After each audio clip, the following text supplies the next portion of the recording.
But I still think that even if Congress is mandated to process this, Congress doesn't have, the House doesn't have a choice, and the Senate doesn't have a choice once these impeachment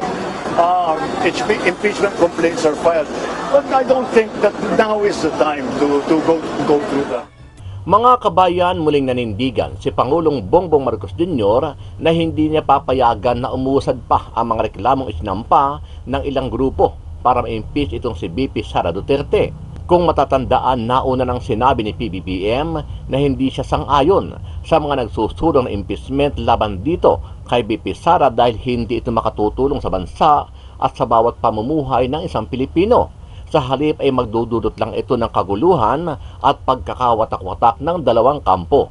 Ayon kay Pangulong Bongbong Marcos Jr., tama ang naging suhestyon at pananaw nitong si dating Senate President Juan Ponce Enrile at dating Legal Counsel ni Pangulong Duterte na si Atty. Panelo na hindi ito dapat bigyang pansin kung ilang grupo lang ang nagsusulong nito dahil sa pamumulitika lang at personal na interes ang tunay na kanilang layunin. Well, you know, JP is one of our best legal thinkers in the country, and he is right. There is a consequence to. There will be a precedence, and it will be very problematic. Samantala, nanindigan naman itong isang kongresista at miyembro ng Makabayan Bloc na si Franz Castro, isa sa mga naghain ng reklamo sa Kamara na posibleng natatakot lang daw ang mga kapwa niya kongresista at ang pinuno nito na si Speaker Martin Romualdez sa ginawang prayer rally ng INC para tutulan ang planong impeachment kay BP Sara Duterte. Well, baka may natatakot dahil umaasa sila na itong so-called solid vote or black voting ng Iglesia ni Cristo ay makaapekto doon sa kanilang doon sa kanilang boto sa darating na eleksyon. Sa kabilang banda, mainit na pinag-uusapan ngayon sa mundo ng social media ang isang survey na di umano ay 41% ng mga Pilipino ay pabor na ma-impeach si BP Sara Duterte.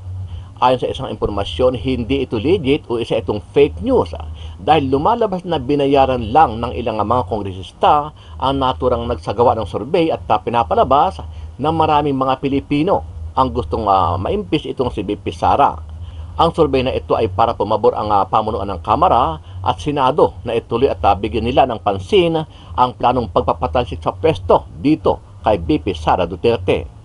Mula daw po sa 2015 sa tugon, iniulat ng SWS na, ito po 41% ang sumuporta sa impeachment. So doon sa 43% na sinasabi, doon lang kumuha ng sagot na 41% ang nagsasabing gusto nila impeachment. 'Di ba? Ganon tinarantado yung o minanipula yung resulta ng mga nagkakarga ng balitang ito. Lalong-lalo na yung mga congressman nating pulpul. Ano ang masasabi mo dito, kabayan? Sama-sama nating panoorin ang buong video at pakicomment nyo po ang inyong mga reaksyon at sariling opinyon. Pero bago yan, sa mga hindi pa po nakasubscribe sa ating channel na Kabayan News PH, pakipindot po ang subscribe button at pakiclick na rin ang notification bell para lagi kayong updated sa mga bagong upload natin legit at napapanahong balita. Maraming pong salamat. Ilang araw ko na pong sinasabi patungkol po dyan sa survey na yan. Diba sabi ko nga sa inyo, minamanipula yung survey na yan para po magkaroon ng mind conditioning, ika nga, yung mga kababayan natin at maniwala sila na talagang gusto ng taong bayan na ma-impeach si BP Sara Duterte.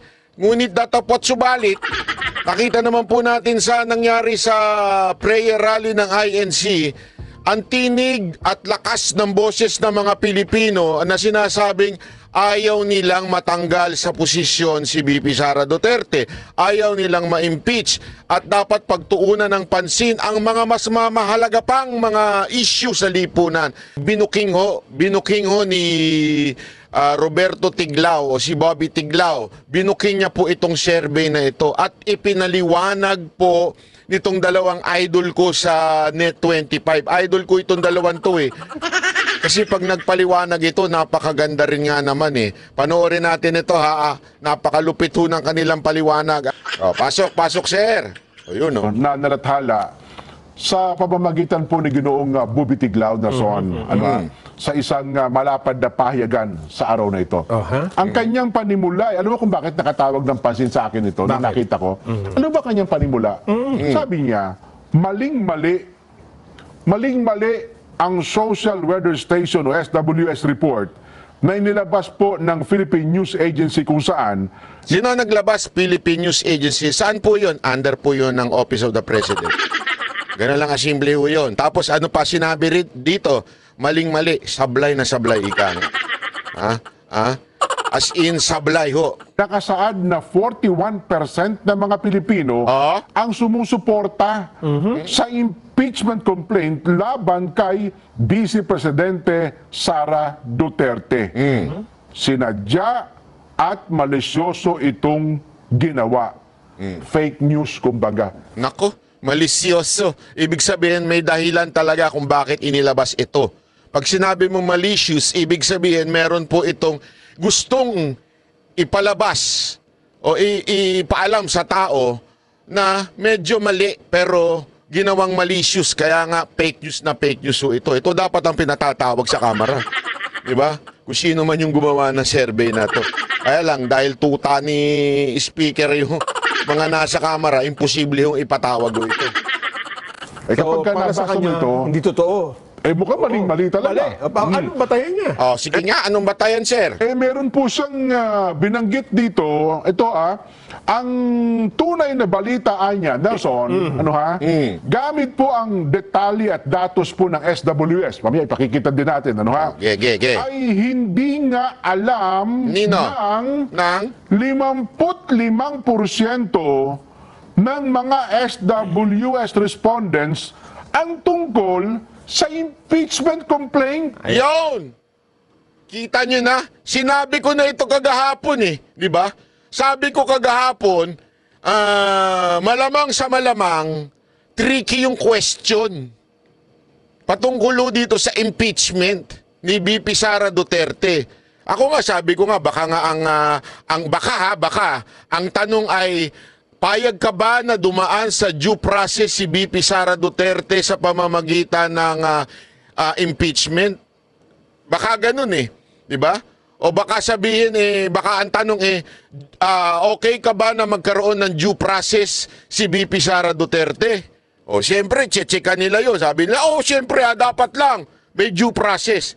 Ano po ba yung due process na sinasabi? Malamang yung impeachment. Diba? Kaya lang hindi ho totoo na may due process na naganap eh, di ba? Yan, tuloy. Yan. Kakaunti lang ang nalalaman tungkol dito. Nako? Kasi nalathala, Jen. Kasi tiningnan ko yung mismong survey. Lumilitaw na 47% lamang ang nakakaalam ng impeachment. Okay. At yung 53% na majority ay nalaman lang na meron palang ganito noong tinatanong na sila sa survey. Ayun! Majority ng mga Pinoy ay walang kaalam-alam dito. Walang alam. Ibig sabihin, hindi alam yung impeachment na yan. Tapos nung nagkaroon ng survey, biglang pinaliwanag ko kung ano yung impeachment. Naku po. Talagang nananarantado na ho itong nambubudol na naman itong gobyerno natin. Batay din sa mga tinanong nila. Batay dito sa SWS survey na pinagbabatayan nung nagsasabing, hindi, minority lang yung Pero ini-hype, Nelson, ang anggulo na 41% ng mga Pilipino ay sang-ayon o pabor. Sabihin pa niya, meron pa sa release ng computation dyan. Habang meron daw pong 19% na sumasang-ayon sa impeachment complaint, nasa 27% naman, 27% ang kumukontra dito o walang posisyon sa usapin o kaya'y wala masyadong alam. Wala masyadong alam tungkol dito para po sila magkaroon ng kanilang sariling opinyon. Nako, 19% lang pala ang for impeachment. Nako po, patay tayo dyan. Nabuking kayo ni Bobby Tiglao. Alam mo, eto sa sobrang tindi nitong revelasyon ni Bobby Tiglao, hanapin nyo ngayon sa Twitter si Bobby Tiglao. Naku, mukhang naban ho ata siya. Hinahanap ko rin sa Facebook eh. Hindi ko alam kung naban din ho siya sa Facebook pero parang di ko ata makita. Ako sigurado dun sa X, naban po siya sa Twitter po eh. Nung sila tinatanong, ano ba? Alam niyo ho ba, natin sa kanyang pahayag, kay Ginoong Tiglao, Na ano? pilano daw po ang naturang survey bilang panghuling hirit na propaganda. Hindi unang hirit yan, ha? Huling hirit. Huling hirit na taon. Bakit huling hirit? Ibig sabihin may nauna, may pangalawa, may pangatlo. Huling hirit ng taon. Yan yung kanilang propaganda. Grabe ho. Grabe. Teka, kasi ang survey ginawa December 12 to 18 eh. Tama. 12 to 18. Pero inilabas. Meron pala itong meron silang plano. May motibo. Abay! Ano daw sabi? Sabi niya, pinlano daw po ang naturang survey bilang panghuling hirit na propaganda. Nakaw! At pinagawa umano sa halagang 5 million pesos. May halaga pa. Ng kaduda-dudang anti-China outfit na ADR Stratbase para sa pakinabang ng Marcos Romualdez Duo para kumbinsihin ang mga kongresista na aprubahan ito sa lalong madaling panahon. So, naghahabol sila na gusto nila bago matapos ang Disyembre, bago matapos ang taon, express. Ang tinabanggit niyan, ito yung impeachment. Ay, grabe talaga. Ang plano daw po ay paarangkadahin ito bago ang holiday break. Tulad ng nangyari noong 2001 nang bumoto ang Kamara para sa impeachment kay Noy Pangulong Joseph Estrada. Sa loob lamang ng ilang oras ay naipasa agad ito sa Senado para po sa paglilitis. Yun pala ang plano, yun ang mission nila. Kaya pala ginawa ng December 12 yung survey hanggang I think 1 week to 2 weeks. Para paspasin talaga. Ay, nako. Yan daw ang plano bago daw magkaroon ng Christmas vacation. Nako. Kaya nga alam mo, malaking bagay ang ginawa ng INC dito. Malaking bagay po ang ginawa nila. Dahil nung nagpahayag sila na tutol sila sa impeachment at gagawa sila ng rally, umikot ang tumbong nitong mga nagpaplano na ito. Mantakin mo si Speaker, nagsalita siya sa pagbabalik ng Kamara, hindi man lang binanggit yung impeachment. Ganon. Kung hindi nyo pa napanood yung video ko na yan, panoorin nyo. Pinost ko po yung video na yan kung paano po bumalaktot si Speaker sa INC. O, tuloy.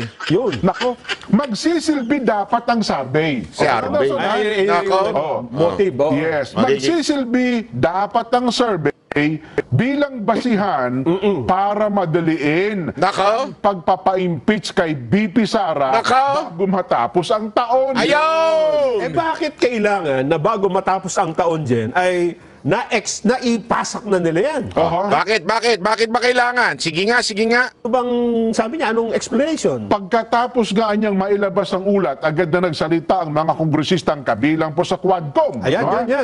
Na naghain ng reklamo na sina J. Kunghun ng Zambales. Si Hunghung yan.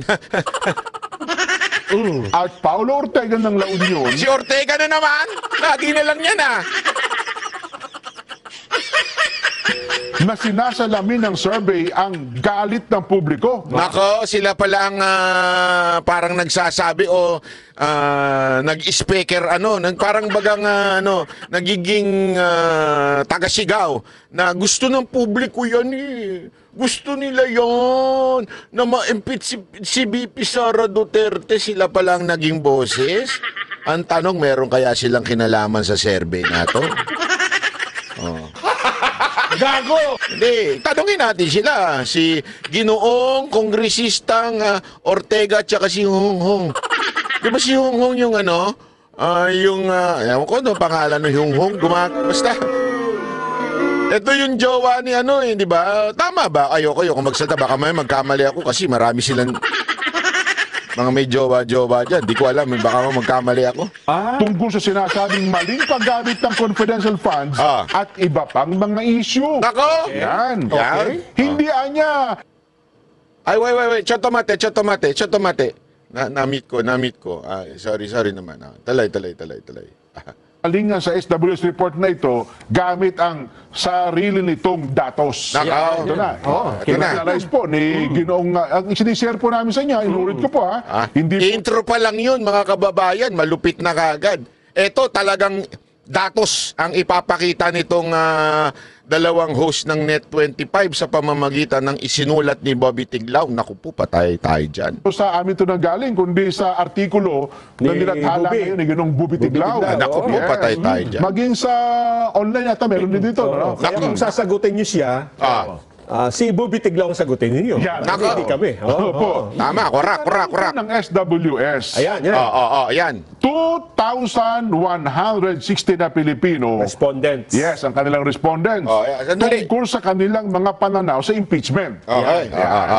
Yan. Malaking porsyento nito na nasa 53%. Ayan ang sinasabi ko. Pero dapat na majority pala, no? Majority. Ano yung majority dyan? O katumbas niyan, 1,145. Na respondents. Opo, ang nagsabi, wala silang alam. Hala. Wala silang alam Nako. tungkol sa mga hakbang para alisin si Sara Duterte bilang presidente ng bansa. Kung wala kang alam din, paano mo susuporta? Diba? Ay, grabe, Ibig sabihin na 1,000 plus daw ang walang alam. Paano mo sasabing sang-ayon ng majority sa amin? Yan. Majority hindi nga alam yan. Ayan, pinakikita po natin ang resulta. Yan yung computation ni Bobby Tiglao. Yan, opo. Ayan. Ayan. Computation yan ito ni Ginong Ni Bobby, Tiglao. gamit yung data. Yan. Kasi nirecompute niya. Yan. Yan daw po ang pangunahing resulta ng survey sa kabila ng malaking propaganda na ginawa ng grupo sa loob daw po ng ilang buwan noong nakaraang taon at sa kabila ng paglabas ng pagdinig sa telebisyon. Hindi po alam ng karamihan ng mga Pilipino kung tungkol saan ito. Mantakin mo yan? Mantakin mo, hindi pala nila alam yung sinasagutan nila, pambira. Mali daw po ang pinilabas na resulta ng SWS tungkol sa survey sa SWS survey tungkol sa pananaw ng mga Pilipino sa impeachment. Ang malaking pagkakamali daw po ng SWS na mukhang sinadya pa ay ang pagbabaliwala sa 53% mga kababayan, Nelson. 53% ng mga respondents ang paggamit bilang basihan ng computation ng 47% lamang na nagsabing alam nila ang tungkol sa reklamo laban kay BP Sara. Nako. So ibig sabihin sa kabuuan pala no 100%, Nelson, 47% na nagsabing alam po namin yan. Alam, ang tungkol sa impeachment. Pero 53% na nagsabing wala kami alam dyan. Nako. Hinati po nito ang sample ng mahigit kalahati. Sandali ipapaliwanag ko sa inyo kung bakit mababa lang ang may gusto na i-impeach si BP Sara Duterte. Tandaan ninyo ilan yung napaka-importante nito mga kababayan kasi tinatarantado tayo 53% ng mga respondents ang paggamit bilang basihan ng computation ng 47% lamang na nagsabing alam nila ang tungkol sa reklamo. 53% hindi alam. Okay. 47% lang ang alam yung tungkol sa impeachment. Tuloy. Reklamo laban kay BP Sara. So ibig sabihin sa kabuuan pala no 100%, Nelson, 47% na nagsabing alam po namin yan. Okay. Ang tungkol sa impeachment.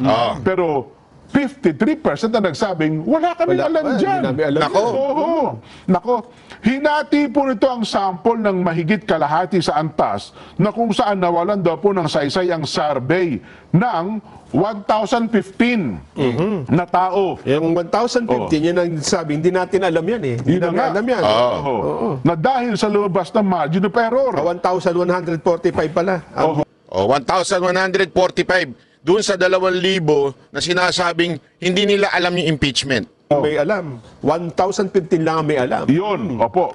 Mula daw po sa 1,015 sa tugon, iniulat ng SWS na, ito po 41% ang sumuporta sa impeachment. Nakita ninyo? Ipapaliwanag ko 1,045 hindi alam yung impeachment, which is 53%. 47%, which is 1,015 na katao, ang may alam. Alam. Hindi sinabing agree. Alam lang.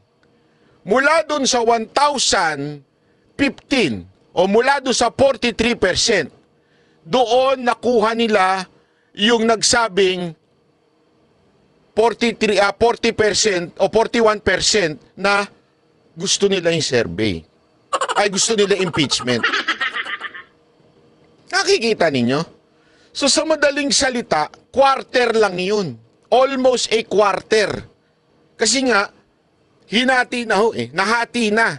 Etong 53%, hindi naman nila alam. So doon sa 47%, doon kinuha yung sagot na 41% ang may gusto sa impeachment. Nagigets ninyo? So ibig sabihin, una pa lang nahati na. So doon sa 43% na sinasabi, doon lang kumuha ng sagot na 41% ang nagsasabing gusto nila impeachment. O, bantakin nyo. Ilan percentage lang yun doon sa entire survey? Quarter lang siguro yun. Kasi kalahati lang nitong kalahati O, mas less pa nga Diba? Ganon tinarantado o minanipula yung resulta ng mga nagkakarga ng balitang ito. Lalong-lalo na yung mga congressman nating pulpol. No, habang 35% ang hindi po sumang-ayon, 19% ang walang desisyon, at 5 ang wala umanong sapat na kaalaman para tumugon. Pero kung gamitin natin... Again, don't know enough. Ang pumayag lang doon sa 47%. Mantakin mo, ganito na lang para mas madali nating maintindihan. Okay? Gawin na nating kalahati.